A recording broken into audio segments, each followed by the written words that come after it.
Hello and welcome back to another episode of To Whom It May Concern. I'm your host Malak, here with my co-hosts Mariam, Khoel, and Inara. Hey, Hello. So, 4 out of our 5 modern skeptics had a very interesting week last week. Ladies, why don't you go ahead and tell us what you did last week? We had actually gone on a trip to Cancun, Mexico. Ooh. It was the first time us three actually went together. Yeah, it was going internationally because we've done other like smaller trips before, which was fun. It was a different experience.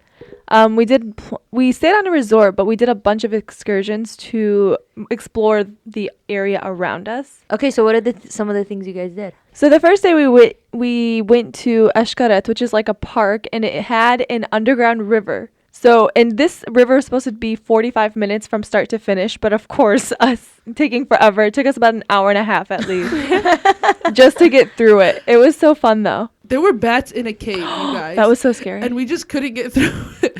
Yeah. So did you have to go through Yeah, it we though? went through Yeah, it. Is there well, any either other way? you go through it or you have to swim the 45 minutes back. Oh, really? And Which that I would've wasn't been- about to do. And that would have been like against the tide too, so it would have been much, much harder. But we By only the time that we made it out alive. No bats attacked. They just made some noises up there and then It we was swam such a through. go there for a while. It was so But we made creepy. it. We probably all need rabies vaccinations, guys. That's great. Then the next day we kind of had a more chill day, but we ended up going jet skiing. That was like the activity of the day. that was a lot of fun. That was like so scary, but it was beautiful. It used up a lot of my muscles. I was sore for the next couple of days. I'm still sore from that jet ski. I was holding on for dear life. By the way, we're going super fast and like the waves. Oh my god, I didn't think I was gonna be that sore. I got off the jet ski barely being able to walk Because It of was so how scary. tight you're holding Yeah. on. It was fun for some of us. Betty, Others of us ended up in the water more than they were on the jet ski. You guys, his instructions were so vague. He was like, listen, don't go near the boats. You won't die. And that was it. That was everything. there's so much more chill. How fast do jet skis go? That's what I was trying to figure out, but it didn't have like a speedometer or anything on there. But I'm like, this was going really, really fast. Who said it needs to be moving for you to fall off? Betty, I literally was like standing still and it just flipped. And I was like, okay then. Was your partner falling off too, or was it just you, Mariam? It's just me. it's just medium. And then the last day we went to Chichen Itza, which I used to be one of the 7 wonders of the world, but I think they kind of like redid the list, and I don't know if it's still on there. But anyways, we went to one of the Mayan ruins. That was one of my favorite experiences, learning the history of a place and its people. And it's always so fascinating to see that these people didn't have advanced technology back then, and they built all these things with their hands. Like, and they found all these systems that work. Yeah. And we think we're so much more advanced, and it's like, Right. but look what they did. That's what I'm saying. It's like we think anytime we think of us, we think like, oh, we're so smart. And then back then they were like barbaric, but they had all this knowledge and technology, and they were like astronomers, and they didn't even have a telescope, and they were able to like look out at the stars and create their own calendar in these symmetrical buildings. It was just amazing. It's also fascinating to see the different culture and religion and how they like interconnected throughout that area at that time. Yeah. I like what we did before when we went cliff diving. Oh. That was lots of fun. So it was a sinkhole that was about 250 deep, just filled with water. Thankfully, it was fresh water, not salt water, so it was easier to swim in than the ocean. But yeah, we'd climb up some stairs, and then I think it was about 4 meters high, which I can't really convert that to feet right now. But we would jump down into it, and it was just so scary. I tried swimming without a life jacket, and it was really scary. Yeah, you're crazy. I wasn't going to risk it without a life jacket. But I wasn't going to jump in either. But then I saw all of you guys go, and I'm like, all right, now I got to do it. Like, then I went You in line. weren't? I wasn't going to do it, no. But then I was like, all right, like, I mean, there was like 7 of us, right? So I'm like, all right, they're all going. If one of them sinks, I'm not going. Wow. Last. She was betting on your lives. I was like, All right, I guess the life jackets are working. We're good. They do Not bounce back up. Yeah. The funny thing is, it was scarier to jump in the second time than it was the first time. Right? Yeah, and I was thinking about that, and I'm like, I feel like our brains are realizing what we're risking now by jumping in, and then it hesitated the second time. Yeah, the second time I did hesitate, and I feel like I landed wrong because I slammed my head against the water, and it hurt so bad. Yeah, you were cute. You did this little like thing with your hand, and she was like Oh, flying. yeah. It was like flapping? flailing. Yeah, you were flapping. She's Oh, a no. bird. I'm trying to Like, I fly. believe I can fly. I could not fly. So would you guys do Mexico again? I would do another part of Mexico, I think. Here's my thing. I don't think I would ever do a resort again. Oh, like you want to do like actual Mexico? Like the Or cities just of Mexico? in and, like- general. When I go to a country, I want to actually see the country, see the people, be a part of the culture. I like the resort. I like the pool. I like being next to the ocean. I like being Yeah. able to like eat whenever, whatever I want, all inclusive. Yeah, It was yeah. nice.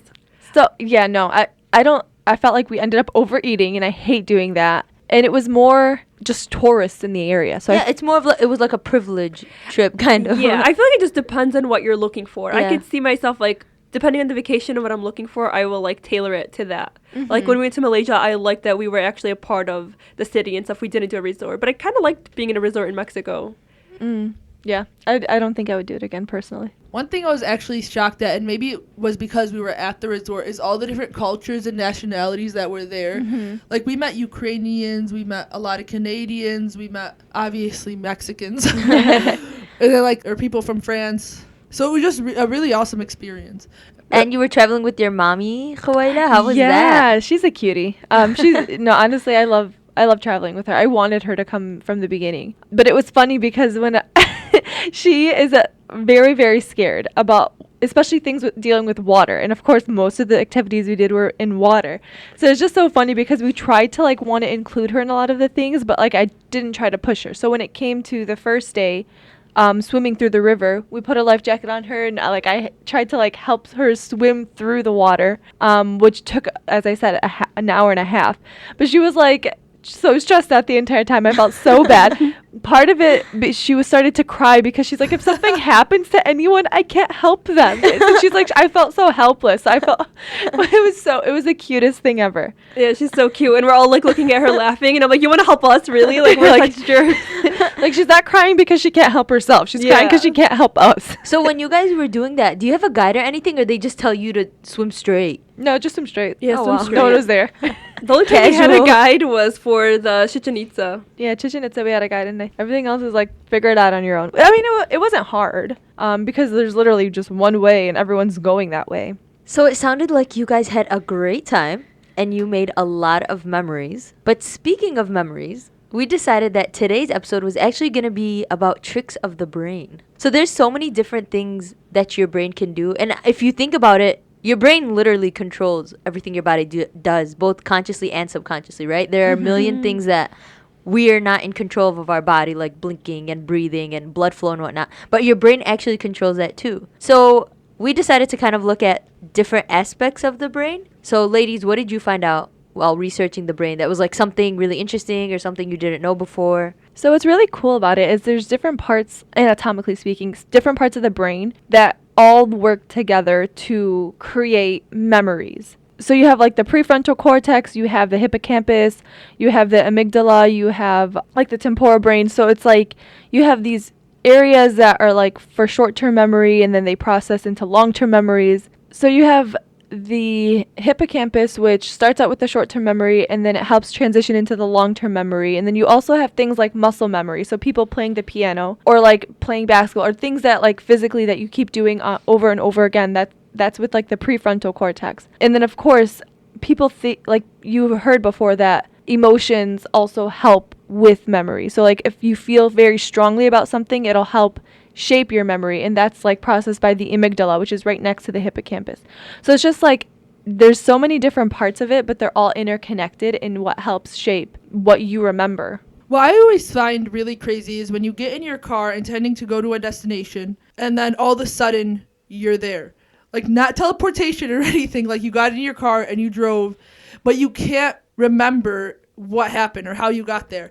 And that's the brain actually relying on your automatic system from doing it for so long, so your automatic response, so that you can use less energy. And then your brain decides that it doesn't need to store that journey into memory. Like, it's not important enough to be stored in your brain. So while you were there and while you were doing it, you weren't blacking out, or you you weren't like spacing out. You were present, but your brain just decided it wasn't important enough to store in your memory. So kind of like Isn't that filters. crazy? It filters out what you need to remember. Yeah, it's like, yeah, this isn't important, so we're not going to remember it. I mean, subhanallah, but that kind of makes sense to me because I feel like I always have that feeling when I've had like a really long day at school or at work. I already know I'm exhausted, so by the time I get home, I was like, I just missed that whole ride home. What was I thinking about? And it's different if it's a new route versus a route you've been taking over and over again. So yeah, it's like going getting back home and stuff like that. Yeah, going back and forth to school or work versus this is like I'm driving to another state for the first time. Like, yeah, you'll definitely have that in memory because you're actively thinking like which route I'm going to take if I'm going to take an exit. It's all new.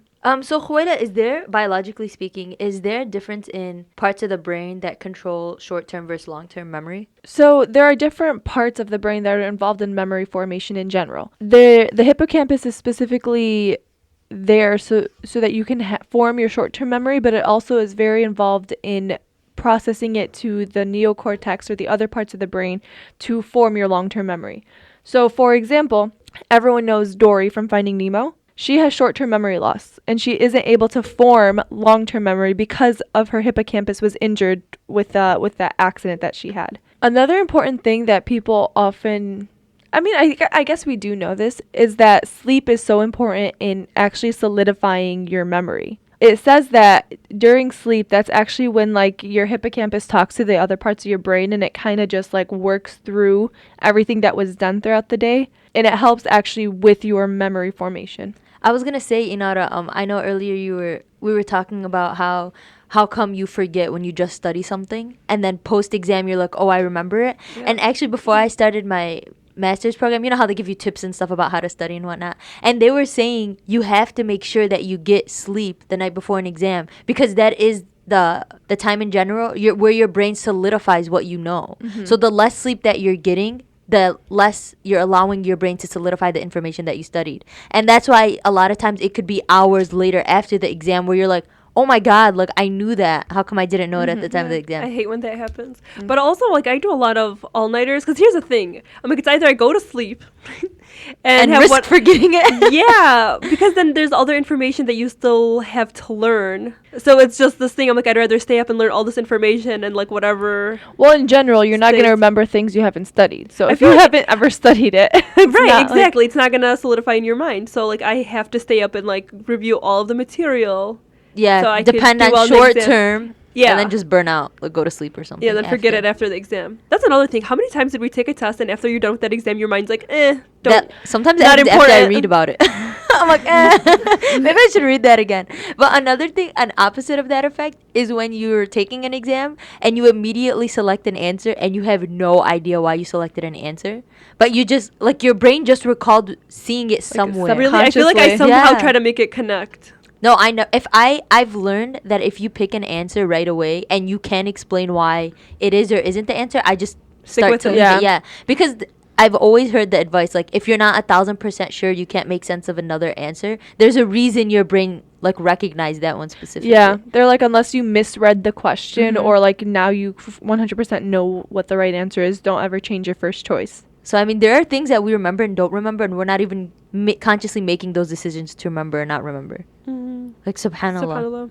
It's always crazy to me, the situation where your brain filters out certain stimuli in order to function better. So, for example, in the UK, they did this experiment where they had people count the amount of times a ball was being passed back and forth between a group of people. Mm-hmm. So, they were counting and they got the number of passes right, but they didn't filter in that there was a dancing bear in the back of those two basketball passes. Like, completely, every single one of them completely missed this. Like, they were so focused on the passing. No, but the thing is, they were all completely certain that didn't happen. When they were told there was a bear dancing behind them, they were like, no, there wasn't. And they had to show them video recording of it happening because none of them were aware. None of them could even recall it, even though that was the truth. And that's the problem, that people are certain of these false memories that are being stored. Mm-hmm. And all the sensory overload that's happening and that's being removed, they can't recall any of it. And that's kind of scary, which leads to like all these false witnesses reports,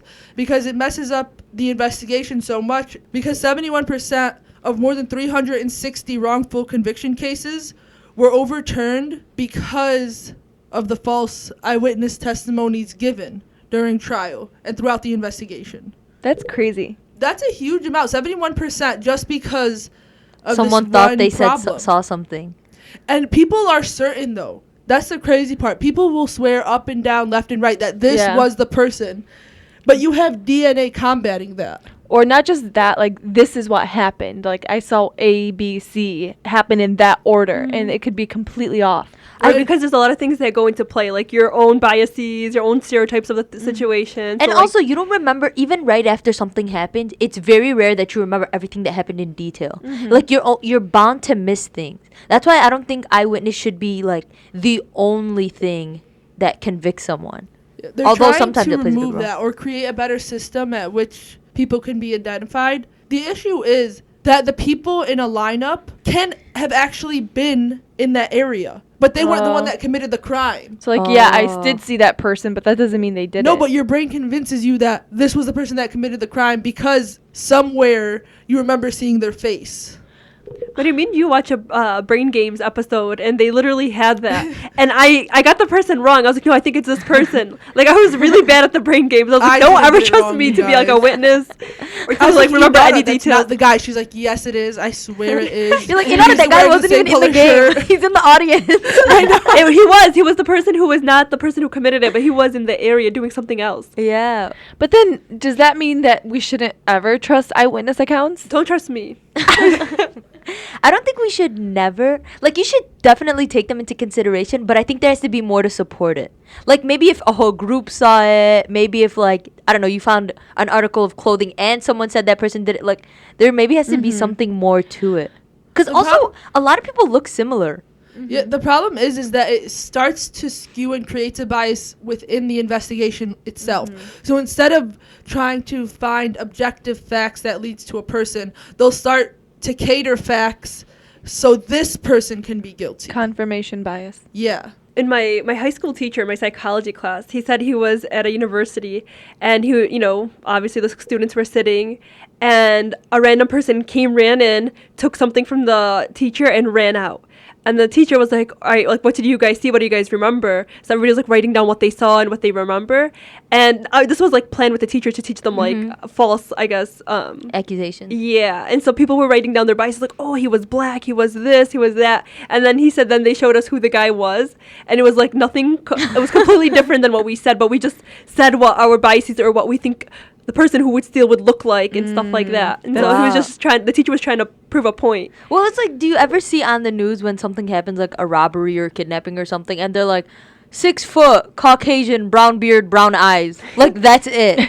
And then now every time you see someone, you're like, that guy did it. Like, sometimes it's the most basic descriptions and your brain, like, as if you were even there for your brain to come up with a person that would have done it, But it's interesting that Mariam said that because there was a case I was reading about, Beatrix 6, and it was actually took place in Beatrix, Nebraska. It took place in 1985 where an older woman was raped and murdered. And they were looking for somebody to, convict or accuse of the crime. And it took them 4 years to kind of bring anybody in. But basically, they had accused these 6 people of committing the crime. And they were telling them, like, you did this. And none of the 6 people had any recollection of even knowing who the victim was. They're like, I don't remember doing it. One lady was like, I swear I remember doing laundry on this night. Like, I wasn't there. And they kept telling them, like, oh, no, you're suppressing your memories, whatever. You were there. You guys did it. You guys all did it together. And they were even, like, assigning roles. Like, they're like, you must have just watched it. You were the one strangling, whatever, giving them things that they must have done that night in the woman's apartment. And they made 3 out of the 6 people. They had psychologists involved that were telling them, you're just repressing your memories. It'll come back to you in like years and dreams and whatnot. And they had them believing that they did it. Like 3 out of the 6 people that were accused actually believed that they did it. And they were all arrested. For years, they had like 3 out of the 6 victims believing like, oh my God, how do I not remember doing something so big, committing murder, rape? Like, how could I just repress that? And then one of the guys that was arrested, his name was Joseph White. He still could not believe that he did it. Like, he's like, there's no way I did it. And he had filed a case for the Nebraska Supreme Court. So they actually went through and whatnot, and they found out that they weren't guilty. Like, they were exonerated by DNA found, and the guy that had actually committed the crime was already dead. And they're like, Wow. yeah, That's and they crazy. couldn't believe it. Like, how did you allow these people to believe that they did something when they weren't there at all?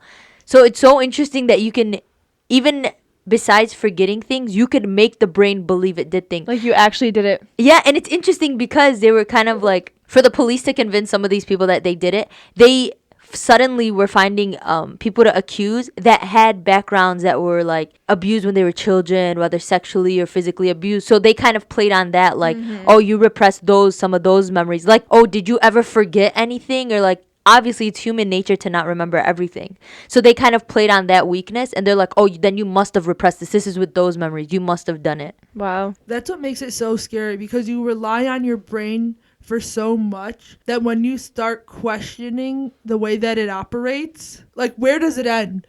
Like, is your questioning even the right questioning? Like, my brain making up the questions it's using to question its own self. How far does this rabbit hole go?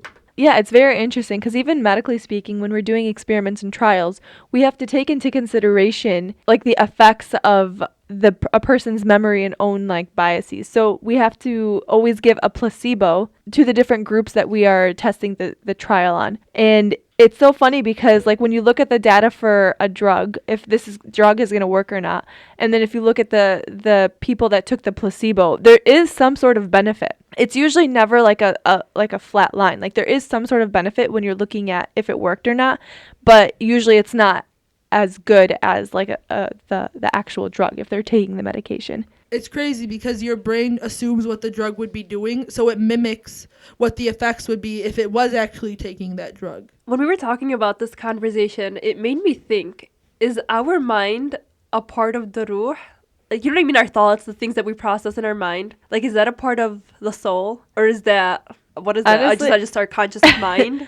It's weird because I never really thought about that until you asked the question. Well, you just addressed the question that philosophers for thousands of years have been trying to answer. What is the soul? So- is the brain a part of the soul?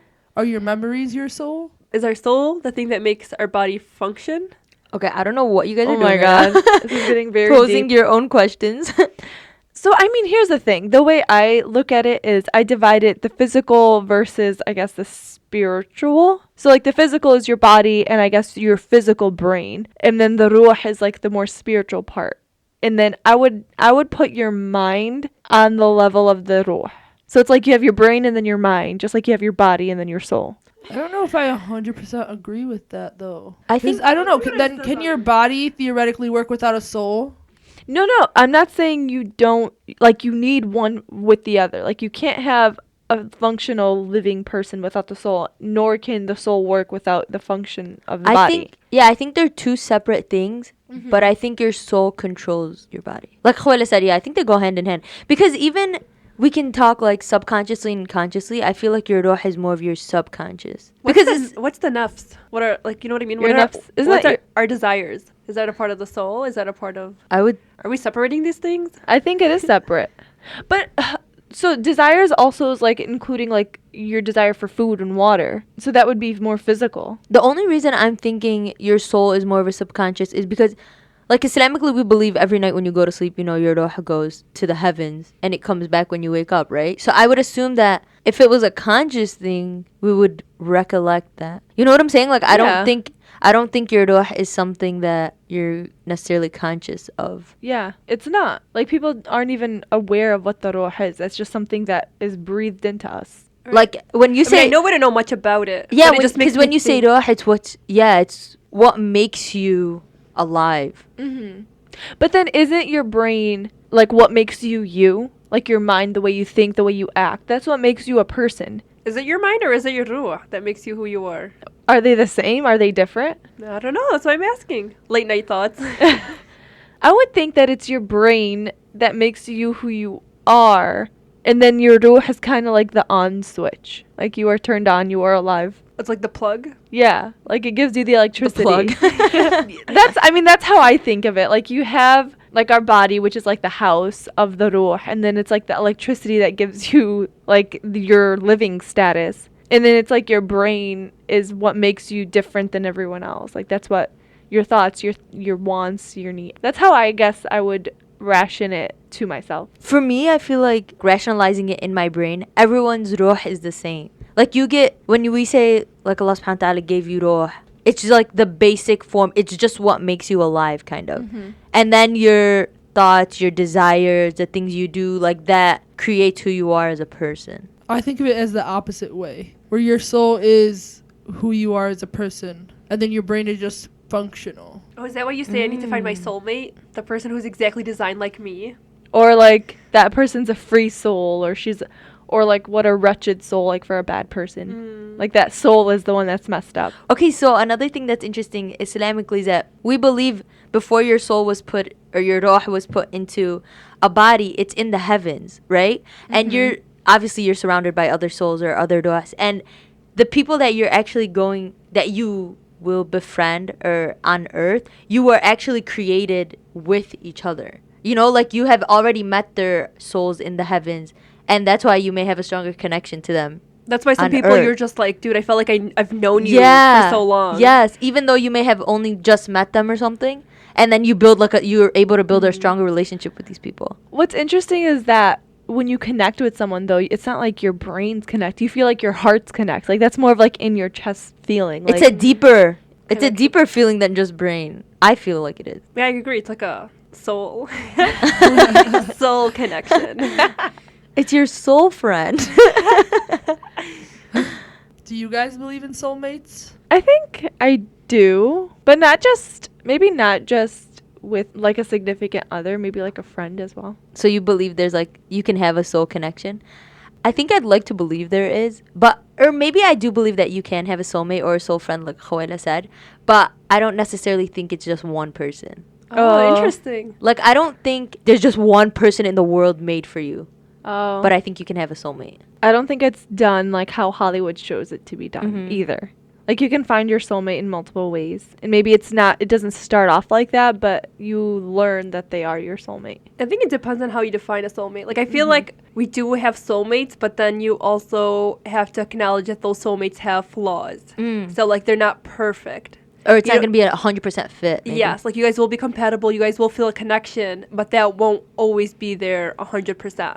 Like that doesn't mean your relationship is always 100% happy and perfect. Right. I mean, I don't know about the whole full-blown soulmates, but maybe just finding someone. Well, there's this quote that comes to mind. It says, "May you attract someone who speaks your language so you don't spend a lifetime translating your soul." So just someone who understands you and gets you and you feel comfortable with, maybe then you feel they're your soulmate because you have that comfort. Yeah, that's true. So like it's just someone that understands you. So let's discuss some tips on how to improve our memory. So as I mentioned before, sleeping well and making sure that you're having restful sleep is very important for improving your memory. And also physical exercise. So having some like moderate intensity workouts at least multiple times a week would improve your memory for the long term. Just for a personal question, Cokes, how much sleep should a person be getting? Just so we're all on the same. Asking for a friend. So I mean, everyone is different, but they say typically like 8 to 9 hours or like around 8 hours. But everyone's different. Some people are fine with a little bit less and some people require a little bit more. But the point is for you to have restful sleep. And also, another tip is eat healthier. So if you want to strengthen your memory, making sure that you eat more blueberries and have some za'atar. That sounds like such a old granny thing to say. Like, eat Zait za'atar. zatoun? Yeah. Yeah, I found some tips could be playing games that keep your brain active. So those games like Sudoku or crossword, those are really helpful with keeping your brain like exercising, a form of exercise for your brain.